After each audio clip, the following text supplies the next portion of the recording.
தஞ்சை பெரிய கோயிலில் இந்த முற்சோழர் காலத்தில் இருந்த அதே வடிவத்தில் இந்த அஷ்டமங்கலம் வந்து தஞ்சாவூர் பெரிய கோயிலையும் நிறுவப்பட்டிருக்கிறது. இந்த அஷ்டமங்கல சின்னங்களாக இதில் காமிக்கப்பட்ட விஷயங்கள் என்னென்னு பார்த்தீங்கன்னா, முதல்ல திருவிளக்கு,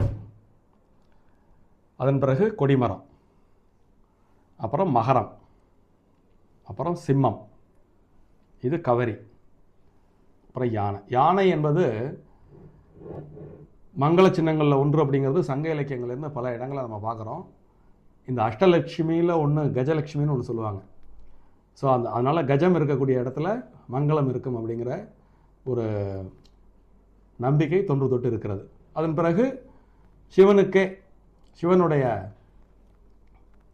வாயிற் காப்பாளர் நந்தி. இந்த மத்தளம் அப்படிங்கிறது கைலாசத்துக்குள்ளே நுழைஞ்ச உடனேயே அந்த சிவன் ஆடக்கூடிய அந்த திருநடனத்துக்கு வந்து நந்தி பகவான் வந்து மத்தளத்தை வச்சு